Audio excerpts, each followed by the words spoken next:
नमस्कार, मैं हूं आशीष अग्रवाल और आप देख रहे हैं एएनबी न्यूज का खास कार्यक्रम मुद्दा। कांग्रेस और बीजेपी के बीच सोशल मीडिया पर अब वीडियो वॉर शुरू हो चुका है। कांग्रेस अडानी मामले में और राहुल की सदस्यता को लेकर बीजेपी के खिलाफ सवालों की सीरीज के साथ डेमोक्रेसी डिस्क्वालिफाइड कैंपेन चला रही है। तो वहीं बीजेपी ने भी घोटालों भ्रष्टाचार को लेकर सोशल मीडिया पर कांग्रेस फाइल्स टाइटल के नाम से वीडियो सीरीज शुरू की। बीजेपी ने अपने ट्विटर हैंडल पर शेयर किया इस वीडियो के साथ लिखा, कांग्रेस फाइल्स के पहले एपिसोड में आपको बताएंगे कि कैसे कांग्रेस राज में एक के बाद एक भ्रष्टाचार और घोटाले हुए। इस बीच भाजपा ने कांग्रेस फाइल्स के दूसरे एपिसोड का वीडियो भी कल रिलीज कर दिया। सोमवार को बीजेपी के ट्विटर हैंडल पर पोस्ट किए गए वीडियो में एमएफ हुसैन की पेंटिंग की खरीद फरोख्त से जुड़ी बातें बताई गई। पेंटिंग को यस बैंक के को फाउंडर राणा कपूर ने प्रियंका गांधी से 2 करोड़ में खरीदा था। वीडियो में नैरेटर कुछ फोटोज के साथ कह रहा है, राणा कपूर पर प्रियंका गांधी से 2 करोड़ में पेंटिंग खरीदने का दबाव बनाया गया था। इस वीडियो में ये भी कहा गया कि इन पैसों का इस्तेमाल सोनिया गांधी के इलाज में किया गया। 3 मिनट के पहले एपिसोड के वीडियो की शुरुआत होती है कांग्रेस का मतलब समझाने से, जिसमें लिखा है कांग्रेस मतलब करप्शन। इस वीडियो में नैरेटर ने कांग्रेस के 70 साल के शासन के घोटालों का जिक्र किया। इसमें कोयला घोटाला, 2G स्पेक्ट्रम, कॉमनवेल्थ घोटाले का भी जिक्र है। आखिरी मिनट में नैरेटर कहता है कांग्रेस के घोटालों की ये सिर्फ झांकी है, पिक्चर अभी बाकी है।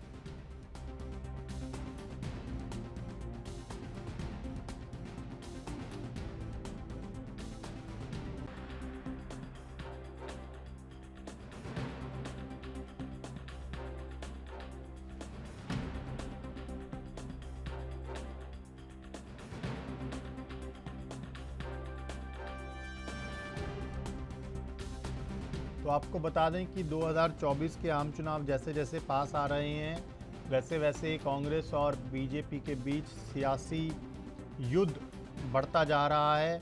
एक तरफ जहां कांग्रेस ने सोशल मीडिया पर सीरीज के साथ डेमोक्रेसी डिस्क्वालीफाई कैंपेन शुरू किया, तो दूसरी तरफ जवाब में बीजेपी ने भी कांग्रेस के खिलाफ कांग्रेस फाइल्स के नाम से एक वेब सीरीज लॉन्च कर दी। लगातार एक के बाद एक वेब सीरीज के जो पार्ट हैं वो रिलीज़ किए जा रहे हैं और इन एपिसोड्स में एक दूसरे पर, एक दूसरे की विचारधारा पर, एक दूसरे के कामों पर, एक दूसरे के कार्यकाल पर बड़े सवाल खड़े किए जा रहे हैं। लेकिन इस बीच बड़ा मुद्दा ये कि क्या सिर्फ एक दूसरे पर आरोप प्रत्यारोप लगाने से, एक दूसरे पर सवाल खड़े करने से अपनी अपनी नैतिक जिम्मेदारियों से बचा जा सकता है? जनता के मुद्दे इस बीच कहां ठहरेंगे, ये बड़ा सवाल है।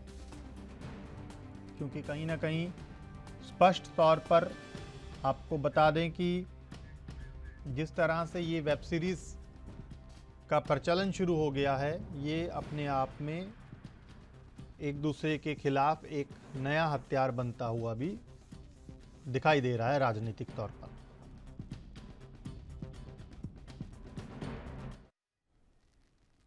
चलिए इसी बड़ी खबर पर चर्चा की शुरुआत करेंगे। हमारे साथ 3 खास मेहमान जुड़ रहे हैं कार्यक्रम में, सीधा उनके पास चलेंगे। राहुल आनंद बीजेपी नेता, भरत सिंह कांग्रेस प्रवक्ता और साथ ही साथ सर्वेश्वर पाठक राजनीतिक विश्लेषक। आप तीनों का बहुत स्वागत है। राहुल जी, सबसे पहले आपके पास आऊँगा। जिस तरह से कैंपेन लॉन्च किया है बीजेपी ने, उद्देश्य क्या है?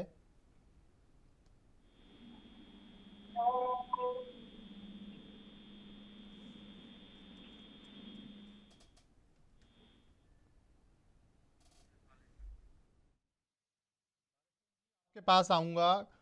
कांग्रेस ने भी कहीं ना कहीं सोशल मीडिया में डेमोक्रेसी डिसक्वालीफाई के नाम से कैंपेन चलाया है। क्या उद्देश्य क्या है और क्या इस कैंपेन के जरिए आप जनता को बताना चाह रहे हैं?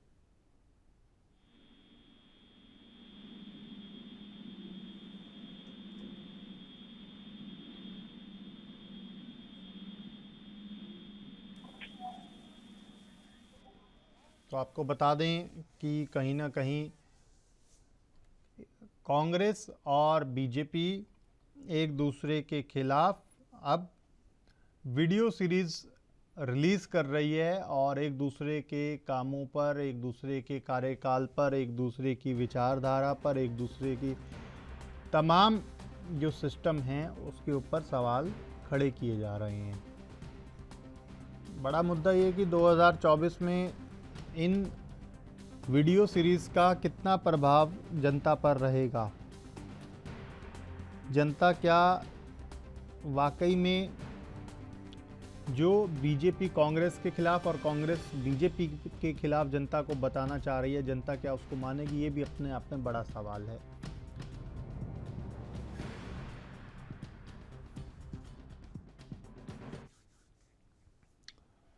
राहुल जी, कैसे देखते हैं, क्या उद्देश्य क्या है ये कांग्रेस फाइल्स का? क्या बताना क्या चाह रहे हैं आप लोग जनता को? देखिए, सबसे बड़ी बात यह है कि आज देश की जो राजनीति है, उसका स्वरूप बिल्कुल बदल चुका है। पहले आप कोई चीज करते थे तो लोगों तक पहुंचने में बहुत वक्त लगता था, और अब ऐसा हो गया है कि आप एक क्लिक पे सारी चीजों को समझ सकते हैं और जनता के बीच में उसको रख सकते हैं। दूसरी बात मैं आपको बता दूं आशीष जी, कि जो लगातार देश के अंदर जो घोटालों की जो सरकार रही, जो घोटालों के जो सरदार रहे, और जिनके ऊपर आरोप प्रत्यक्ष और अप्रत्यक्ष रूप से लगते ही रहे, और जो तुष्टीकरण की बात करते थे। और यही नहीं, आज जो हम ये बहुत पुराना वाक्य है, जो 2 करोड़ की जो पेंटिंग की जो बात है, इसके लिए तो पहले भी चर्चाएं हुई थी। ये दबाव बनाकर पेंटिंग खरीदना और अपने आप को सुपरमैसी क्रिएट कराना कि मैं ही बेस्ट हूं और मुझे ही वो मुझसे ही लिया जाए, तो ये दिखाता है कि किस प्रकार से लोग खोखले वादे करते थे। और जो कोयलांचल की बात हम करें, कोयलांचल को लेकर जो इनके ऊपर आरोप लगे थे, तो ये सारे चीज इस चीज को खंडन करता है। और जब भी देश के अंदर कहा जाता है कि आप माफी मांगिए, तो ये कहते हैं कि मैं सावरकर नहीं हूं, जबकि मैं इनको बार बार स्मरण कराता हूं कि आपकी दादी ने और आपके नाना ने इसके ऊपर इनके प्रति सम्मान व्यक्त किया था। तो एक बार अपने इतिहास को पलट कर देखने की भी आवश्यकता है। अगर आप खुद आप अपने आप को सर्वश्रेष्ठ समझेंगे, तो फिर इस देश की जो न्यायपालिका है, जो न्याय की जो व्यवस्था है, उसके माध्यम से कल आपको कोर्ट में भी जाना पड़ा। तो ये दिखाता है। और मैं आपको बताऊं, जो वीडियो ट्वीट किया गया, इस वीडियो में कहीं से भी कोई झूठी बातें नहीं दर्शाई गई है। इसमें वही बातें दर्शाई गई है जिसके लिए कांग्रेस जानी जाती है, जिसके लिए कांग्रेस आज पूरे देश में प्रचलित है, जिसके लिए कांग्रेस को सत्ता गंवानी पड़ी। ठीक है भरत सिंह जी, कांग्रेस भी डेमोक्रेसी डिसक्वालीफाई कैंपेन चला रही है। कांग्रेस इस कैंपेन से क्या कहीं ना कहीं जो बीजेपी के हमले हैं उनका जवाब देने की कोशिश कर रही है? आशीष जी, देखिए ऐसा है कि ये बहुत सारे फाइल्स बनाते हैं, कभी कश्मीर फाइल्स बनाते हैं, कभी अभी राणा कपूर के विषय पे जब आपने कहा कि भाजपा ने एक जो है करप्शन फाइल बनाई है, नाम दिया है कांग्रेस का करप्शन फाइल। तो देखिए, करप्शन फाइल राणा कपूर जी बताते कम है, बोलते कम है। जब वो जेल जाते हैं और जेल में जब उनसे समझौता किया जाता है कि तुम्हें आके जो है प्रियंका गांधी जी का नाम लेना है, गांधी परिवार का नाम लेना है, तब जाके राणा कपूर ये कहते हैं कि 2 करोड़ रुपया जो है वो प्रियंका गांधी के कहने पे जो है हमने कहा था, भाई हम पे दबाव बनाया गया कांग्रेस की तरफ से। राणा कपूर के ऊपर जब दबाव बनाया गया था तो उस समय क्यों नहीं राणा कपूर ने कहा भाई आके मीडिया के सामने? इस समय सशक्त मीडिया है ना देश में, अपनी बातें रख सकते हैं, बता सकते हैं, मगर उनको डराया धमकाया जाता है। जिस तरह से आज देख ही रहे पूरे देश में, जिस तरह से सीबीआई और ईडी का दुरुपयोग करके नेताओं को डरा धमका के भाजपा में शामिल कराया जाता है, और जो शामिल नहीं होते उन्हें जेल कराया जाता है। और अगर जेल गए भाई तो कुछ डर के मारे राणा कपूर जैसे व्यक्ति ये कहते हैं कि नहीं भाई ये कांग्रेस के लोगों ने दबाव बनाया। तो एक तरह से ये नेरेटिव जो है वो कांग्रेस के प्रति फैलाने का काम भाजपा कर रही है, क्योंकि उनको इस देश का सबसे बड़ा घोटाला अदानी घोटाला छुपाना है, और उस घोटाले को छुपाने के लिए ये सारे हथकंडे भाजपा अपना रही है, क्योंकि अदानी इसमें शामिल नहीं है, उसके पीछे कोई और है। इसीलिए विपक्ष जेपीसी की मांग कर रहा है, कांग्रेस पार्टी जेपीसी की मांग कर रही है कि आप जो है जेपीसी बैठाइए। आप आशीष जी, अगर ये जेपीसी की मांग को स्वीकार करते हैं और बैठ जाती है ना, तो आपके पीछे जो देखिएगा, इस घोटाले के पीछे जो चेहरा आएगा ना, वो बहुत बड़ा चेहरा है, वो बहुत शक्तिशाली चेहरा है। और यही वजह है कि राहुल गांधी जी की सदस्यता भी जाती है, यही वजह है कि कांग्रेस पे बार बार अटैक किया जा रहा है। जितने घोटालों का ये लोगों ने सीरीज रिलीज किया है, कह रहे हैं, बताइए उस घोटालों में सही साबित कितना हुआ है। आज जो घोटाले जितने भी हैं, कोर्ट में जाके मुंह की खानी पड़ी है, और जहां पे 1,70,00,000 करोड़ के जो घोटाले बताए थे, उसको जाके जो है वो नगण्य साबित होता है। तो ये सब दिखाता है कि कांग्रेस के प्रति किस तरह से भाजपा एक दुष्प्रचार कर रही है, और ये दुष्प्रचार 2024 तक शुरुआत रहेगा, उसके बाद सब ठंडा हो जाएगा। लेकिन भाजपा ये नहीं जानती है कि कांग्रेस पार्टी वो पार्टी है जो स्वतंत्रता, देश को स्वतंत्र कराने से आज तक लड़ाई लड़ रही है, और राहुल गांधी उसका जो है एक जीता जागता उदाहरण है कि किस तरह से इस भ्रष्टाचार, भाजपा जो है ना, भ्रष्टाचार की पार्टी भाजपा है। क्योंकि इस देश में जो सबसे बड़ा, जितने घोटाले आप जोड़ लीजिए, और उसमें से एक घोटाला जो है वो अदानी घोटाला, वो पूरा एक इनका जो है पूरा पोल और कलई खोल रहा है। तो ये कहना कि कांग्रेस पार्टी नैरेटिव सेट कर रही है, भाजपा नैरेटिव सेट कर रही है, तो सब जनता देख रही है, और 2024 में इसका जो है आपको सामने आ जाएगा कि कौन कितने पानी में है। ठीक है सर्वेश्वर पाठक जी, जिस तरह से कांग्रेस और बीजेपी एक दूसरे के खिलाफ कैंपेन्स पर उतर आई है, वेब सीरीज़ पर, वीडियो सीरीज़ पर उतर आई है, अब इस बीच बड़ा सवाल ये है कि क्या कांग्रेस ने, मान लीजिए कि जो भाजपा आरोप लगा रही है कि कांग्रेस के समय में ये घोटाला 2G हुआ, कांग्रेस के समय में कॉमनवेल्थ हुआ, या कोई और घोटाले का कांग्रेस के समय का बीजेपी जिक्र कर रही है, तो अच्छे काम भी तो हुए होंगे, और यही बात बीजेपी पर भी लागू होती है। अगर आप बीजेपी का अडानी का मसला आप गिनवा रहे हैं, तो बीजेपी ने भी तो कुछ 4 अच्छे काम किए होंगे। सवाल ये है, उन वीडियोस में उनका तो जिक्र नहीं किया जाता, लेकिन एक दूसरे के ऊपर कहीं ना कहीं ये सियासी कीचड़ ही उछालने का कहीं ना कहीं प्रयास तो नहीं हो रहा। देखिए आशीष जी, कोई सियासी कीचड़ उछालने का प्रयास नहीं हो रहा है। क्या आपको कांग्रेस के समय के घोटाले नहीं लगते हैं क्या?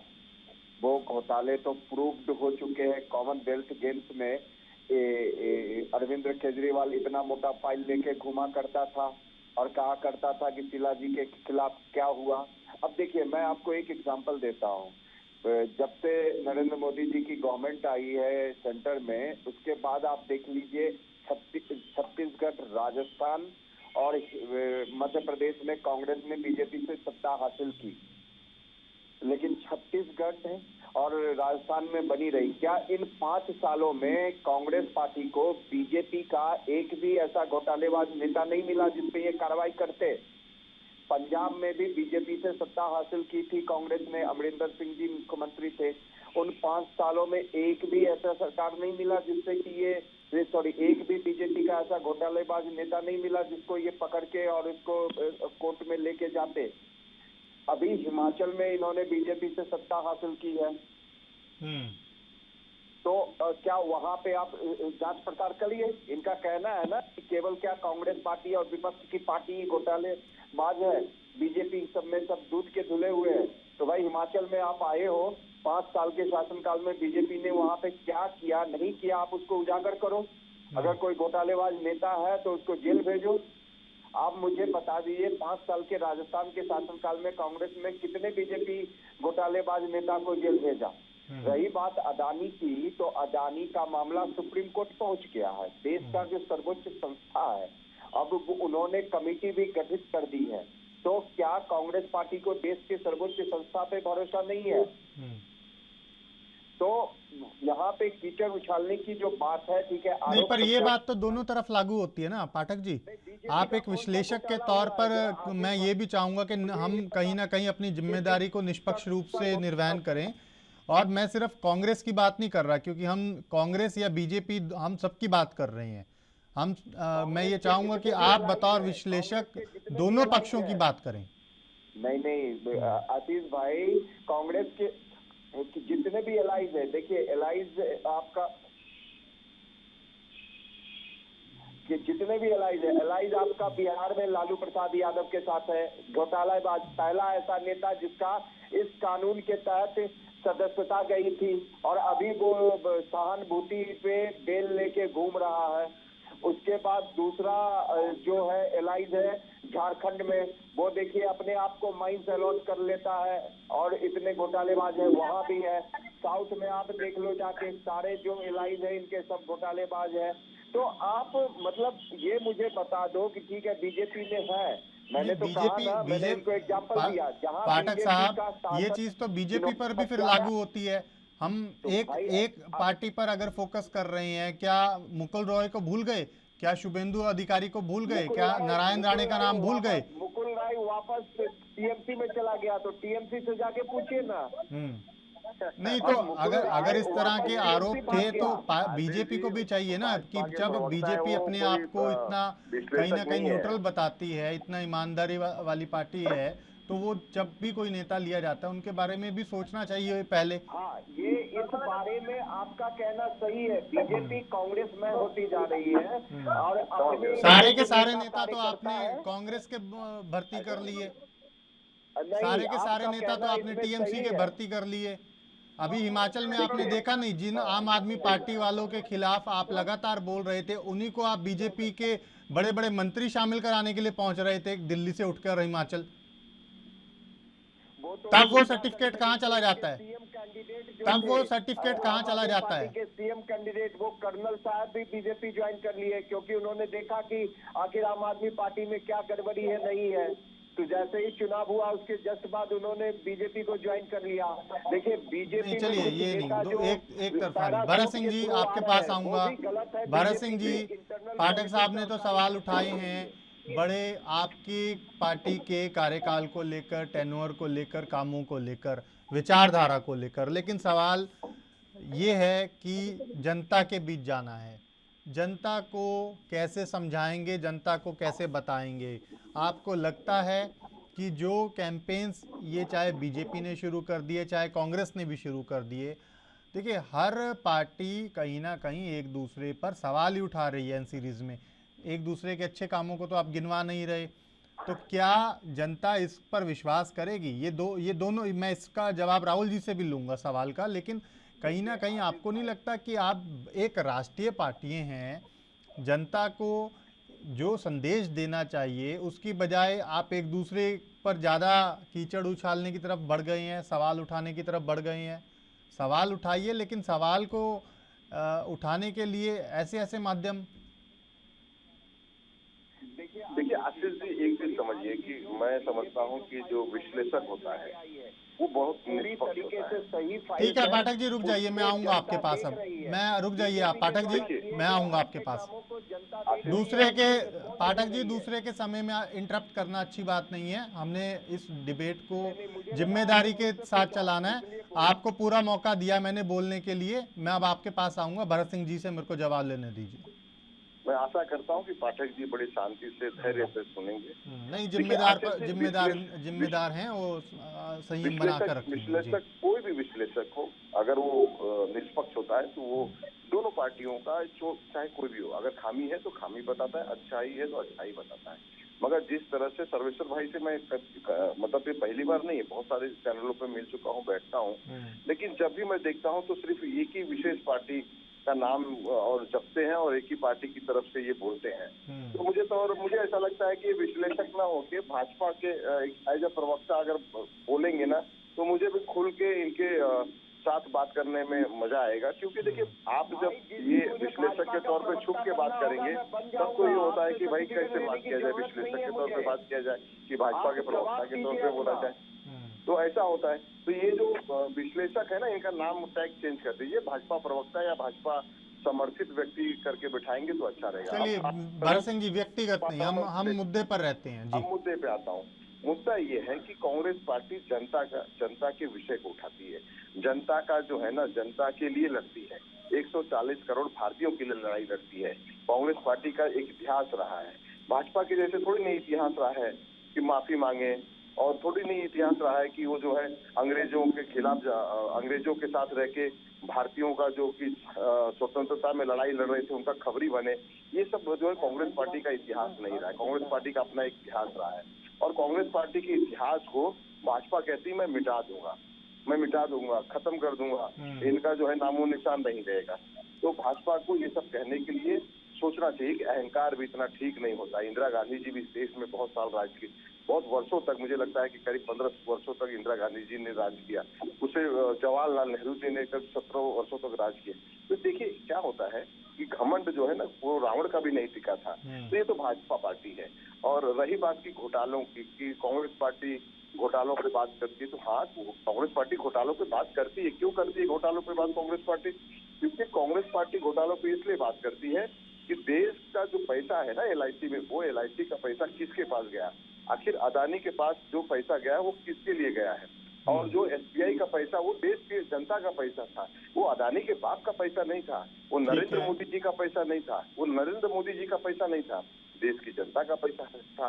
तो कांग्रेस पार्टी देश की जनता के पैसों के विषय पे, देश के लोगों के विषय पे बात नहीं करेगी। लेकिन भाजपा क्या करती है, भाजपा व्यक्तिगत रूप पे जाती है, नेहरू जी पे जाती है, फिर वो इंदिरा जी पे जाती है, फिर वो राजीव जी पे जाती है, अब प्रियंका जी भी ले लीजिए, चाहे वो राहुल जी पे लीजिए, व्यक्तिगत अटैक करती है। तो ये हमारे और भाजपा में फर्क है। हम जो है व्यक्तिगत अटैक नहीं करते हैं, हम कभी जो है व्यक्तिगत नहीं होते हैं, मगर इनको जो है गांधी परिवार का नाम लिए बगैर चैन नहीं आता है, इनका खाना हजम नहीं होता है। इनको पता है कि इस देश में सबसे मजबूत, सबसे सशक्त अगर कोई व्यक्ति और कोई पार्टी है तो वो राहुल गांधी जी, गांधी परिवार है, और उसके बाद में अगर कोई पार्टी सबसे मजबूत है तो वो कांग्रेस पार्टी है। समझे, इस तरह से है। ठीक है राहुल जी, गांधी परिवार के नाम के बिना क्या बीजेपी की सियासत नहीं चलती? इसका जवाब दे दीजिए, ये बड़ी बात कह रहे थे भरत सिंह जी अभी। देखिए, सबसे बड़ी बात यह है कि मैं भरत भाई के सारे प्रश्न और उत्तर का मैं काफी अच्छे से सुन रहा था, और मैं उसको लिख भी रहा था, क्योंकि मैं बोलते बोलते कहीं भूल ना जाऊं, कुछ चीजें छूट ना जाए, जिसकी वजह से उनका जवाब मैं ना दे पाऊं। आपने कहा कि कोई भी जब राजनीतिक विश्लेषक आपके साथ बैठते हैं तो उनका नामकरण इस तरह से कर दिया जाए, तो मैं आपको बताना चाहूंगा, ये आपके पार्टी के व्यवहार के ऊपर और आपके पार्टी की प्रतिज्ञा के ऊपर निर्भर करता है कि आप अपने से लोगों को कैसे अपने तरफ ले आते हैं, जिसमें आप असफल रहें, जिसका आज खामियाजा देखने को मिल रहा है देश के अंदर। जो आप जेपीसी की मांग करते हैं, अभी कुछ दिन पहले की मैं बात बताता हूं, जनता के दरबार में राहुल गांधी जी को खारिज कर दिया गया है। दूसरी बात मैं आपको बता दूं कि जो आप घमंड की बात करते हैं, तो मैं आपको बताऊं कि ये वही घमंड था जब जो शाही परिवार, जो गांधी परिवार की जो मैं बात करता हूं, मैं क्यों गांधी परिवार के बारे में बोल रहा हूं, मैं आपको थोड़ा सा बता दूं। मैं इसलिए कह रहा हूं क्योंकि इनको लगता था कि मैं इस देश का सबसे सुपरमैसी व्यक्ति हूं और मुझसे कोई सवाल जवाब नहीं कर सकता है। जब इंदिरा गांधी जी की हत्या हुई थी तो सोनिया गांधी जी बगल के कमरे में थी, लेकिन कोर्ट में उनसे पूछताछ नहीं हुई। ये घमंड था। और जब ईडी के समकक्ष उनको बैठा दिया गया, तब जाकर वो घमंड चूर हो गया। ये फर्क आया। और जो मोदी जी ने कहा, जब मोदी जी ने अपनी जब सीबीआई ईडी की जो स्थापना दिवस पे जो भाषण दे रहे थे, उसमें इस चीज को और क्लियरिफाई किया। और मैं बिल्कुल आपको एक चीज बताना चाहता हूं कि आपने हिमाचल में भी सरकार बनाया, आपका सरकार झारखंड में भी आप सहयोग से चला रहे हैं, आपकी तो भागीदारी तमिलनाडु में भी है। आप उन लोगों को पकड़िए, आप भारतीय जनता पार्टी के उन नेताओं को पकड़िए जिनके ऊपर करप्शन लगा है, क्योंकि आपके पास ऐसे कोई एजेंडा है ही नहीं। सिर्फ आप सांप्रदायिक बात करेंगे। और आप जहां तक अडानी अंबानी की बात कर रहे हैं, तो मैं आपको बता दूं कि खुद एसबीआई ने इस चीज को क्लियर किया है कि पूरे देश का जो पैसा दिया गया है उसका 1% के आसपास अडानी को दिया गया है। और वो डिफॉल्टर इसलिए नहीं है क्योंकि उन्होंने कोई उन्होंने कोई ईएमआई को लैप्स नहीं किया, एडवांस अच्छा पैसा जमा राहुल जी, कराया और राहुल जी, एलआईसी भी इस पे राहुल निश्चित जी, है। राहुल जी, मैं जी बीच में रोक रहा हूँ आपको। सवाल पूछेंगे तो आरोप प्रत्यारोप लगने शुरू हो जाते हैं कि कांग्रेस से जुड़े पत्रकार हैं या बीजेपी की तरफ झुके हुए पत्रकार हैं, लेकिन सवाल पूछना हमारा काम है, जिम्मेदारी के साथ निष्पक्ष रूप से हम पूछते रहेंगे। मेरा एक ये बड़ा गंभीर सवाल है, आप बीजेपी के प्रवक्ता हैं, पार्टी अपनी विचारधारा के लिए काम करती है, पार्टी के कार्यकर्ता, पार्टी के नेता पार्टी की विचारधारा के लिए काम करते हैं। एक उद्योगपति के लिए इतनी बड़ी राष्ट्रीय पार्टी के तमाम प्रवक्ताओं को, तमाम केंद्रीय मंत्रियों को क्यों बचाव में उतरना पड़ रहा है? अगर एक उद्योगपति ने सही काम किया तो वो सही तरीके से अपना उद्योग करेंगे, व्यापार करेंगे। अगर कुछ गलत हुआ है तो जांच हो जाएगी। बार बार सुबह से लेकर शाम तक हर मंच पर, हर डिबेट में क्यों डेफर करना पड़ रहा है इस चीज़ को? आपको लगता नहीं कि ये आप लोगों का काम नहीं है जो आपको करना पड़ रहा है? आशीष जी, आपका ये प्रश्न काफी बेहतरीन है। मैं आपके इस प्रश्न का उत्तर बड़ा विनम्रता के साथ अगर आपको जी। दूं तो मैं आपको यही बताना चाहूंगा कि अगर सच में बिजनेसमैन इतने खराब हैं, उद्योगपति इतने खराब हैं, तो फिर राजस्थान में इनको निमंत्रण क्यों दिया गया, बंगाल में इनको निमंत्रण देकर बुलाया जा रहा है? अगर सच में इतने खराब हैं तो उनको वहीं रोक देना चाहिए। दूसरी बात मैं आपको बताऊं कि जब इस देश के सर्वोच्च न्यायालय ने इसके ऊपर संज्ञान लिया है तो मुझे लगता है कि इसके लिए वेट करना चाहिए कि जब सर्वोच्च न्यायालय का फैसला हाँ और ना में आने दीजिए, तब तक इनके बचाव में सरकार के लोग बोलते इसलिए हैं क्योंकि हमारे देश की अर्थव्यवस्था में इनका बहुत बड़ा योगदान है। मैं इसकी बात नहीं करता कि अडानी हो या अंबानी हो या अन्य ऐसे लोग जो यही चीज़ तो भाजपा के मैं कह रहा शासनकाल में ही हूँ बहुत कि अमीर हुए अगर हैं। कोई भी चाहे उद्योगपति हैं, देखिए वो भारत में उद्योग कर रहे हैं तो निश्चित रूप से बड़े उद्योगपति का अर्थव्यवस्था में बड़ा योगदान होता है, इसको नहीं जुटलाया जा सकता। लेकिन अगर कोई भी उद्योगपति के ऊपर आरोप लग रहे हैं तो ऐसा तो नहीं है ना कि कोई भी राष्ट्रीय पार्टी हो, चाहे बीजेपी हो, कांग्रेस हो या कोई बड़ा अन्य राजनीतिक दल हो, उसके तमाम नेता, मंत्री, विधायक, प्रवक्ता वो सब उसी उद्योगपति के बचाव में सुबह से शाम तक बयान देते रहेंगे। ये तो कहीं ना कहीं पूरे देश में एक अच्छा संदेश नहीं जाता ना इस चीज़ का। देखिए जनता जनार्दन भी इस चीज़ को कहीं ना कहीं, आप भले अपनी तरफ से एक सही दिशा में हो, लेकिन जनता जनार्दन को भी ये कई बार एहसास होने लगता है कि शायद आप पता नहीं क्यों पूरा दिन बचाव में बोल रहे हैं। देखिए आशीष जी, मैंने आपको कहा थोड़ी देर पहले कि जब देश के सर्वोच्च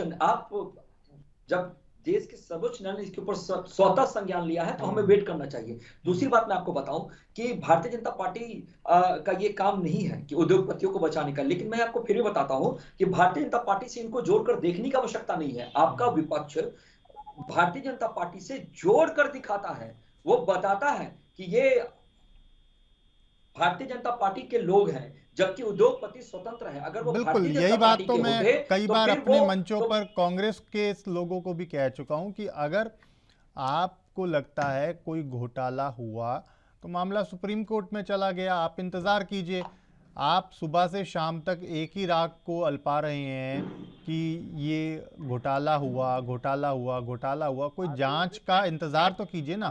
थोड़ा इंटरप्ट करना चाहता हूँ बिल्कुल जी। आशीष जी, मैं ये पूछ रहा हूँ कि आप कह रहे हैं कि आपको कोर्ट जाना चाहिए, आपके आवाज पास में अगर थोड़ा सबूत है। डिस्टर्ब। सबूत तो था, मेरे पास 6 करोड़ रुपए कैश मिला था। कैश मिलने के बाद जब कोर्ट में जमानत दे दिया गया, सबूत तो था। सबूत तो ये भी था कि जब राहुल गांधी जी को जो सजा मिली है 2 साल की मैक्सिमम सजा नहीं होनी चाहिए थी, मगर दिया गया उनको सजा। सबूत तो था, तभी तो कह रहा हूँ ना। नहीं भरत सिंह जी, यहाँ पर मैं, आपने जो दूसरी बात रखी, हो सकता है पहली बात से मैं इत्तेफाक नहीं रखता, लेकिन दूसरी बात आपने जो रखी कि राहुल गांधी को अधिकतम सजा दी गई, सवाल ये है कि देखिए कहीं ना कहीं वो न्यायपालिका का काम है। क्या सीधे तौर पर आप लोग न्यायपालिका पर भी सवाल उठा रहे हैं? न्यायपालिका, हाँ सवाल उठ रहा है, सवाल क्वेश्चन मार्क आ रहा है, इसलिए तो कह रहा हूँ ना कि संविधान खतरे में क्यों है। संविधान का मतलब होता है सब कुछ आ गया उसमें, न्यायपालिका भी उसमें आती है। संविधान खतरे में तब दिखता है जब 4 सुप्रीम कोर्ट के जज ये आके बाहर कहते हैं कि सब कुछ ठीक नहीं चल रहा है, तब संविधान खतरे में दिखता है और तब आवाज उठेगी। देश की जनता के लिए सब कुछ बना है, चाहे वो संविधान हो, चाहे वो कोई भी न्यायपालिका हो, सभी ना देश की जनता के लिए बना है। अगर देश की जनता सुरक्षित नहीं है तो फिर हम ये कैसे मान लें कि सब कुछ सही चल रहा है। ठीक है राहुल जी, ये एक कहीं ना कहीं विडंबना की बात कह लीजिए सीधे तौर पर कि अकेली कांग्रेस नहीं बल्कि समूचा विपक्ष ये बार बार सवाल भी उठा रहा है, आरोप भी लगा रहा है कि संविधान खतरे में है, लोकतंत्र खतरे में है, एजेंसियों का दुरुपयोग हो रहा है और सीधे तौर पर कहीं ना कहीं दबाव बनाने का भी काम किया जा रहा है। देखिए, सबसे पहले तो मैं आपके इस चैनल के माध्यम से इस बात को खंडन कर देता हूं कि विपक्ष के पास कोई मुद्दा अगर नहीं रहता है तो सबसे पहले ये एक बात कहते हैं कि लोकतंत्र बचाओ, संविधान खतरे में है। मुझे एक बात बताइए, जो संविधान के रचयिता थे डॉक्टर भीमराव अंबेडकर जी, उन्होंने संविधान को इतनी सुंदर पंक्तियों में लिखा और एक एक चीजों को उन्होंने बताया और उस कानून के तहत, उस संविधान के तहत अगर किसी को सजा दी जाती है तो संविधान खतरे में आ जाता है। जब चुनावी मौसम रहता है और जब चुनाव में खास करके अगर बीजेपी की सरकार नहीं बन पाती है और कहीं बीजेपी की सरकार बन जाती है तो वहां पे लोकतंत्र खतरे में आ जाता है। जब हमारे देश को सशक्त करने की बात की जाती है तो जब राफेल को तैनात की जाती है तो घोटालों की बात आ जाती है और चौकीदार चोर हो जाता है और जनता उसको खंडन कर देती है। अगर सच में आशीष जी, अगर संविधान या लोकतंत्र खतरे में आता है तो फिर उन जगहों पे गैर भाजपा की सरकार कैसे बन जाती है? वहां तो नहीं आना चाहिए। प्रश्न यहाँ ये उठता है और जो विपक्ष बार बार इस बात को दोहराता है, आपने भी कहा और मैं भी इस बात को कहता हूं कि माननीय राहुल गांधी जी की सदस्यता गई उनके ऊपर सजा आने से। मैं बीजेपी शासित प्रदेश की बात बताता हूं, हरियाणा के मुख्यमंत्री की बात बताता हूं। उन्होंने एक कुछ बयान दिया था, लेकिन जब न्यायालय के समकक्ष बात करने की आई तो वो जाकर वहां माफी मांगे, क्योंकि न्यायपालिका से बड़ी व्यवस्था विधायिका की कभी नहीं है। तो ये समझ और सोच का फर्क है। अगर यही बात राहुल गांधी जी कर दिए होते तो आज इनके लिए राहुल गांधी जी की सदस्यता खतरे में नहीं रहती।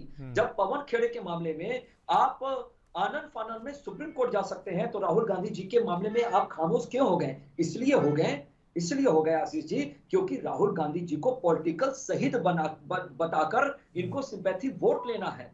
और आज मैंने चर्चे की शुरुआत में इस बात को कहा कि अब की जनता समझदार हो चुकी है और जागरूक हो चुकी है। उनको ये पता है कि किसके साथ जाना है और किनके लिए वोट करना है। जब हिमाचल में इनकी सरकार बनी तो हमने कभी नहीं कहा और राष्ट्रीय मंच से भी नहीं कहा कि लोकतंत्र खतरे में है, ईवीएम में गड़बड़ी है। हमने कहा कि जनता के फैसले का हम स्वागत करते हैं।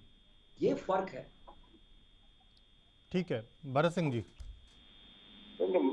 मैं कह रहा हूँ कि आशीष जी जिस तरह से ये कह रहे हैं कि न्यायालय में जाना चाहिए, जाना भी चाहिए, क्यों नहीं जाना चाहिए, लेकिन न्यायालय पे प्रश्न चिन्ह अब उठने लगा है। देश की जनता उठा रही है, सारा विपक्ष उठा रहा है कि कैसे भाई रिटायर होते ही उनको राज्यसभा मिल जाता है, रिटायर होते ही राज्यपाल बना दिया जाता है, रिटायर होते ही सब कुछ हो जाता है और उसके बाद में अगर बेचारा वो नहीं बोले तो उसका ट्रांसफर हो जाता है।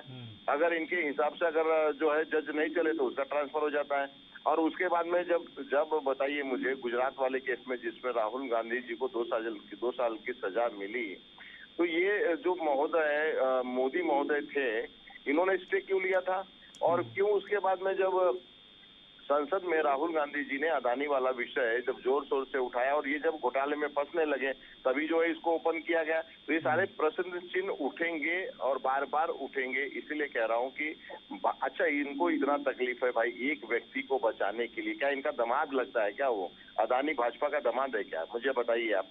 अगर आप जेपीसी की मांग कर रही है, विपक्ष किस लिए होता है?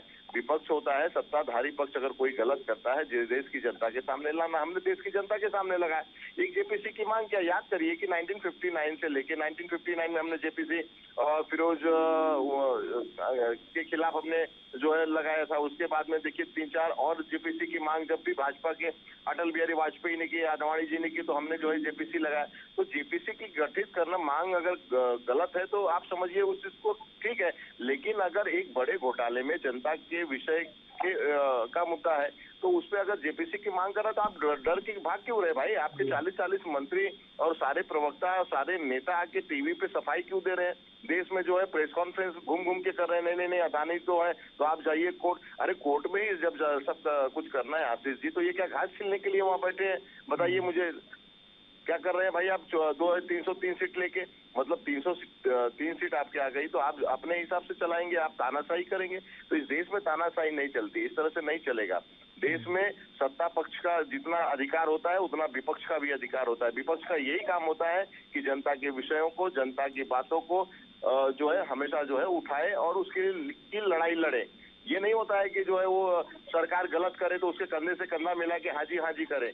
ये आप जो नाम जितना आपने गिनाया, चाहे वो नारायण राणे का गिनाया, हेमंत बिस्वा शर्मा का गिनाया, चाहे वो शिवराज सिंह व्यापम घोटाले का गिनाया, चाहे वो अब टीएमसी के नेता मुकुल राय का गिनाया। मुकुल राय इनके पास से तो दूध के दूल्हे हो जाते हैं, फिर वहां पे जाते हैं तो उनके पास धप्पा लग जाता है। नारायण राणे जो है विपक्ष में रहते हैं तो उनके ऊपर इंक्वायरी की बात होती है, केस चलता है, उसके बाद जाते ही इनके पास फिर धुल जाता है।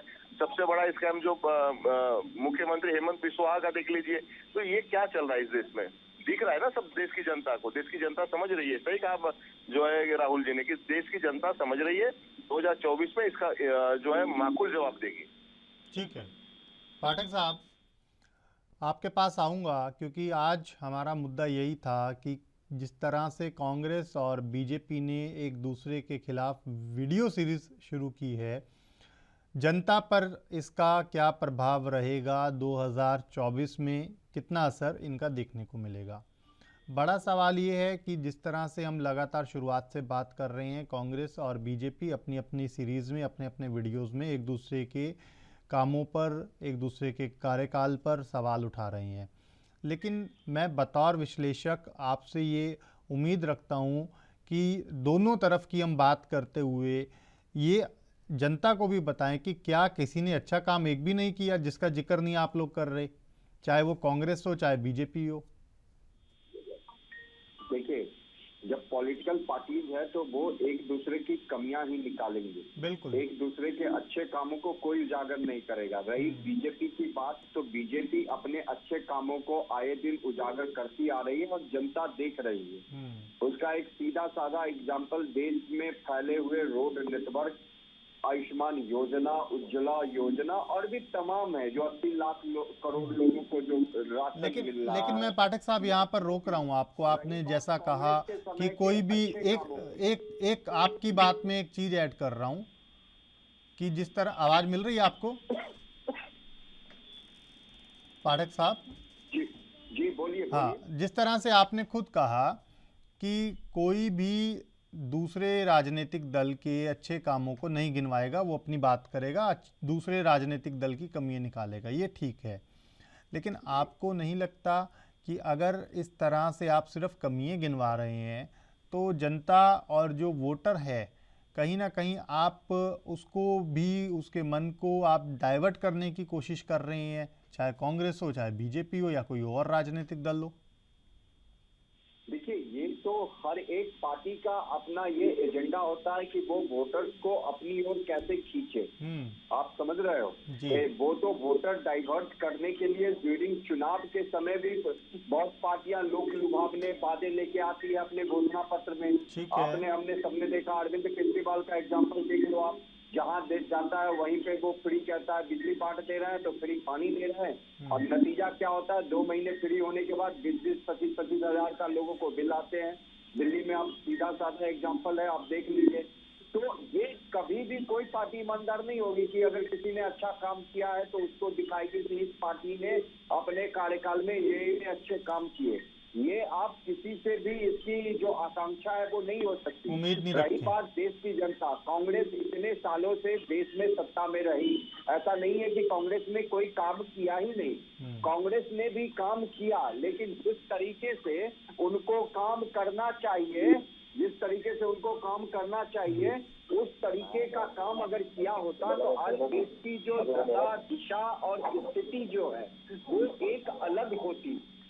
अब आप आज एक अंदाजा लगाए, देश के 60-70 साल बाद हर गांव, हर नुक्कड़, उसको छोड़िए, हमारा नॉर्थ ईस्ट का एक एग्जांपल ले लीजिए आशीष जी। नॉर्थ ईस्ट के बहुत सारे इलाकों में जो कनेक्टिविटी है वो नहीं थी, ऐसे रोड थे जहाँ पे कनेक्शन नहीं था।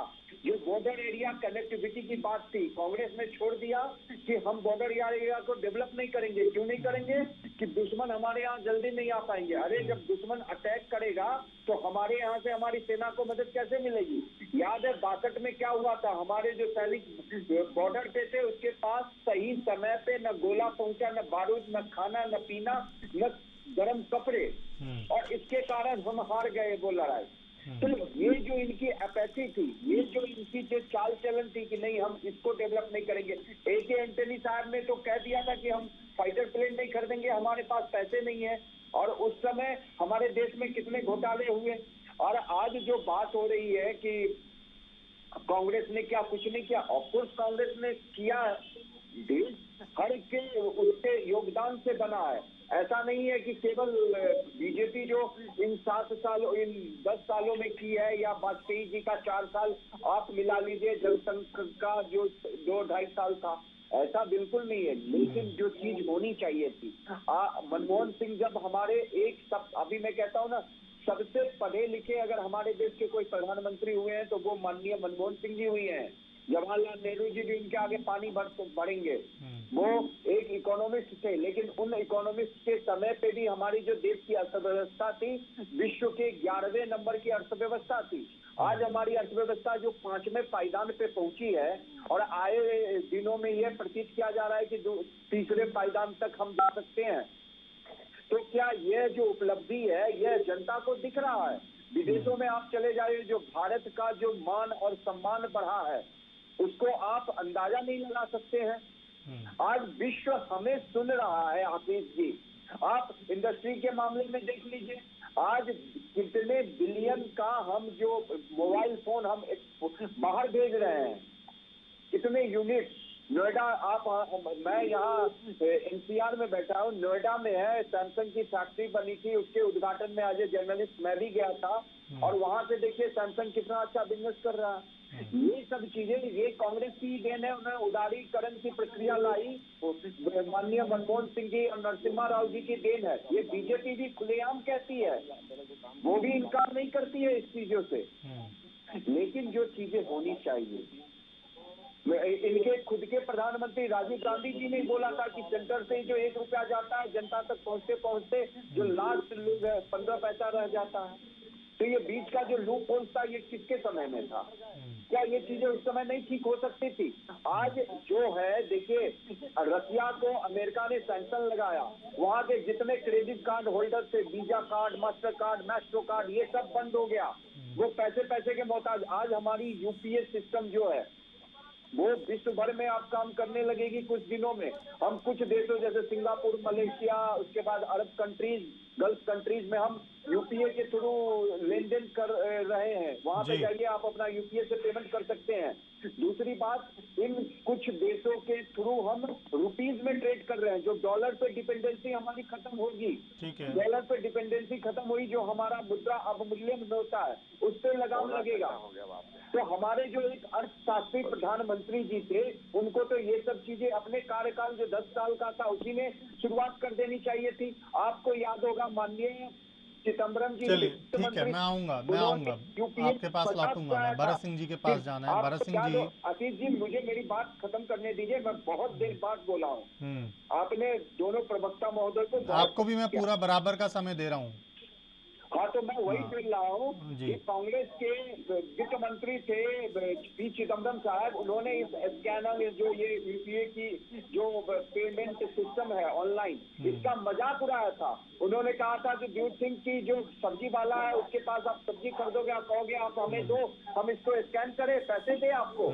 और आज देखिए, एक सब्जी वाला, एक गोलगप्पे आप खाइए, किसी के पास भी चले जाइए, आइसक्रीम वेंडर आइसक्रीम बेच रहा है रोड के किनारे, उसके पास आपके UPA का स्कैनर मिलेगा। तो ये सब जो चीजें हुई है, ये जनता देख रही है।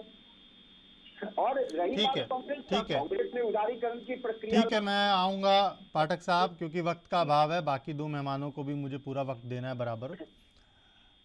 भरत सिंह जी, ये जो पाठक साहब ने बात कही कि कहीं ना कहीं जो जनता से जुड़ी छोटी छोटी चीज़ें थी, चाहे आप यूपीआई पेमेंट्स की बात कर लीजिए, चाहे आप रक्षा के क्षेत्र की बात कर लीजिए, तमाम जो छोटे से लेकर बड़े मसले थे, कहीं ना कहीं उस पर कांग्रेस के जो नेता थे अपनी सरकार के कार्यकाल के दौरान उतने संजीदा नज़र नहीं आए जितना बीजेपी के नेताओं ने सत्ता में आने के बाद उन मुद्दों पर संजीदगी से काम किया और उसके परिणाम आज जन जन को देखने को मिल रहे हैं, जो पाठक साहब की बात का मूल सार है। क्या आपको नहीं लगता कि कांग्रेस के तमाम वो बड़े चेहरे जो बड़े पदों पर रहे, बड़े मंत्री रहे, सीनियर मंत्री रहे, उनका कहीं ना कहीं जो इस तरफ ध्यान अगर थोड़ा और होता तो परिणाम जो है कुछ और निकलते? देखिए आशीष जी, पाठक जी ने बहुत अच्छा कहा कि देश की जनता की भलाई के लिए जो है सिर्फ भाजपा काम करती है। अभी यूपीआई का आपने कहा कि ट्रांसफर जो मनी होता है, ये तो मतलब अभी लाने वाली कौन है भाई? ये लाने वाली भाजपा है। पता नहीं, मुझे लगता है कि कहाँ से कह रहे थे, लेकिन ठीक है, अगर कह रहे थे तो आपको पता होना चाहिए 1 अप्रैल से अगर 2000 भी आप ट्रांसफर करेंगे तो 1.1% जो है वो जो है जो ट्रांसफर करेगा उसके खाते से कटेगा। अब बताइए, देश की जनता को लूटने वाला एक एक जो है स्कीम ला रही है भाजपा, तो इसका कब फाइल बनाएगी? देश की जनता को लूटने की फाइल ये लाएगी ना, देश की जनता को लूटने की फाइल। देश की जनता को लूटने की फाइल कब बनाएगी कि अदानी को 20,000 करोड़ जो है कैसे दे दिया गया, वो किसके अकाउंट में गया, कैसे ट्रांसफर हुआ, ये फाइल कब बनाएगी?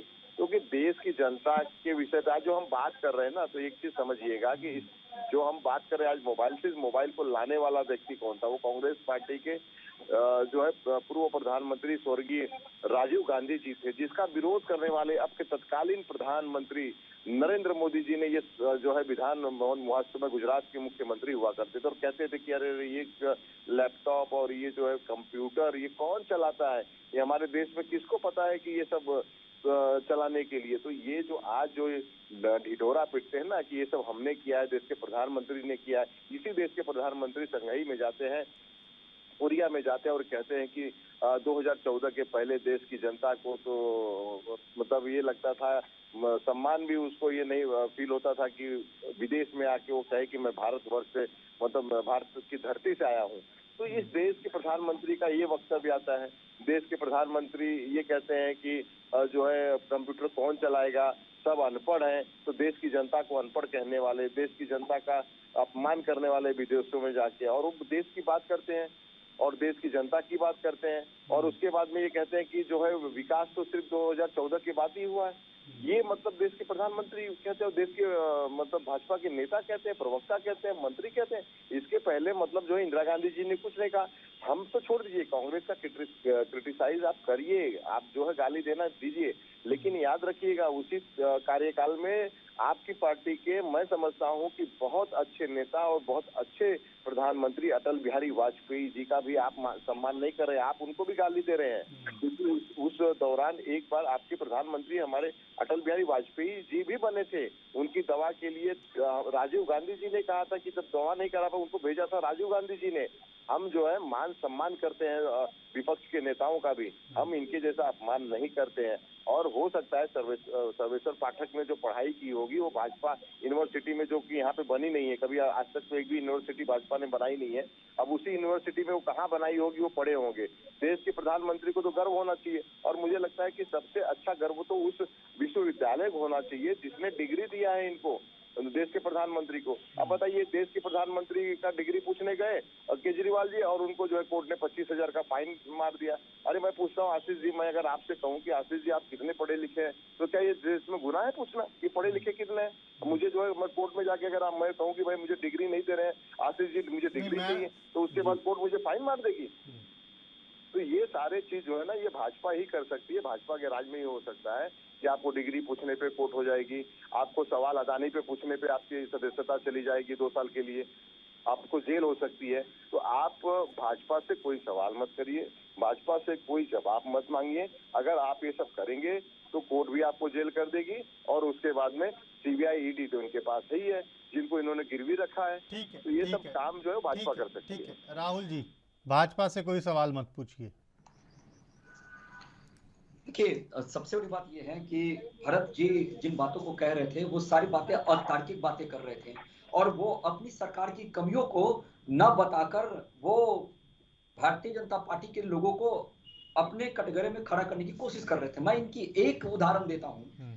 जब लोक लोकसभा के अंदर जब सरकार को घेरने की तैयारी कर सकता था विपक्ष, जब कोरोना का सेकंड वेव आया था, तो पता है आपका विपक्ष कहाँ उलझा था? आपका विपक्ष उठा था पेगासस में।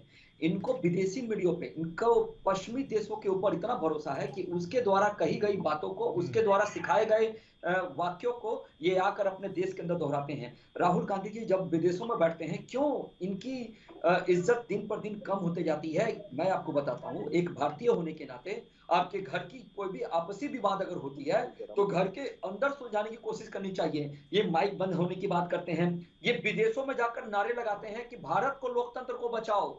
अरे जिसने आपके ऊपर राज किया और जिस देश के प्रधानमंत्री को 76% की वोटिंग मिलती है पूरे विश्व में, ये आपके लिए गर्व की बात है। और मैं आपको बता दूं, इंदिरा गांधी जी कितनी पढ़ी लिखी थी, राजीव गांधी जी कितने पढ़े लिखे थे, और जो सबसे ज्यादा पढ़ा लिखा है वो तो जाकर 5 बार माफी मांग चुका है, अरविंद केजरीवाल, कोर्ट में। और मैं आपको नया वाक्य बता दूं, कुछ दिन पहले जो उनके ऊपर मानहानि का जो केस हुआ था, तो अरविंद केजरीवाल जी ने कहा कि अब मैं दिल्ली का मुख्यमंत्री हूं, इस केस को यहाँ पे ड्रॉप कर दिया जाए। आप बताइए, जो व्यक्ति पहला स्टैंप सार्वजनिक करेंगे आप? ठीक है भरत सिंह जी, बीच में नहीं, मैं आऊंगा आपके पास। हाँ, दिल्ली का मुख्यमंत्री बन जाता हो, यहाँ तक कि पहला अटेम्प्ट में वो प्रधानमंत्री बनने की कोशिश किया, जहां वो फेल हो गए।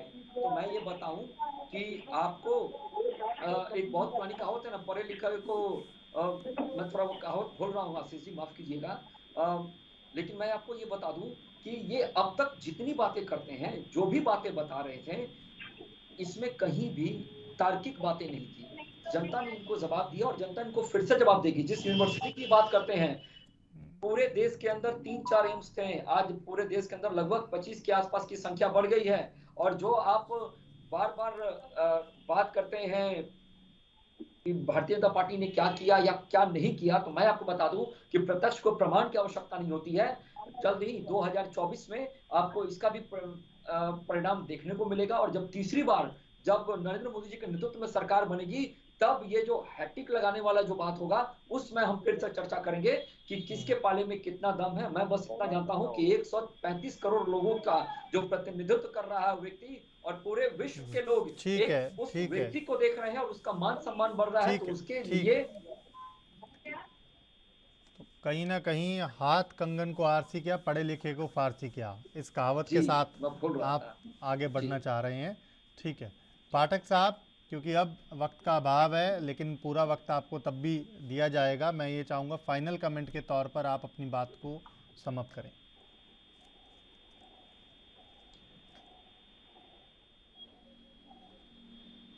आवाज़ मिल रही है पाठक साहब आपको? ठीक है भरत सिंह जी, आपके पास आऊँगा। अब जिस तरह से लगातार राहुल आनंद भी बात कर रहे थे, उदाहरण दे रहे थे, कहावत बता रहे थे, विषय ये है कि जिस तरह से अब स्थितियाँ, क्योंकि कुल मिलाकर के सबका एक ही लक्ष्य है, वो है 2024 का आम चुनाव। 2024 के आम चुनाव में कैसे सत्ता में आया जाए। आपको लग रहा है कि जो मुद्दे कांग्रेस उठा रही है और बीजेपी पलटवार जिन मुद्दों को लेकर कर रही है, जनता का धरातल पर ध्यान बहुत ज़्यादा इन मुद्दों को लेकर है, क्योंकि आप लोगों ने 3570 किलोमीटर की यात्रा करी, उसके बाद लगातार चीज़ों की तरफ और अभी आगे बढ़ रहे हैं, लेकिन अभी भी बूथ स्तर पर काम करने की ज़रूरत नहीं है। नहीं, निश्चित तौर पे पार्टी को और मजबूत करना है, संगठन को मजबूत करना है, वो हम कर रहे हैं। लेकिन देखिएगा 2024 का चुनाव, हम जो चुनाव लड़ेंगे वो हम महंगाई, बेरोजगारी, भ्रष्टाचार पे लड़ेंगे और देश की 140 करोड़ जनता के विषयों मुद्दों पे लड़ेंगे। हम जो है भाजपा की तरह जो है कोई जातिवाद पे नहीं लड़ेंगे, हम दंगावाद पे नहीं लड़ेंगे, हम आगजनी पे नहीं लड़ेंगे, हम लड़ेंगे देश की जनता के मुद्दों पे। जिस तरह से भाजपा जो हमेशा देश की जनता का ध्यान भटकाने का, लटकाने का काम करती है, वो काम कांग्रेस पार्टी ने पहले भी नहीं किया था आज भी नहीं करेगी और आगे भी नहीं करेगी।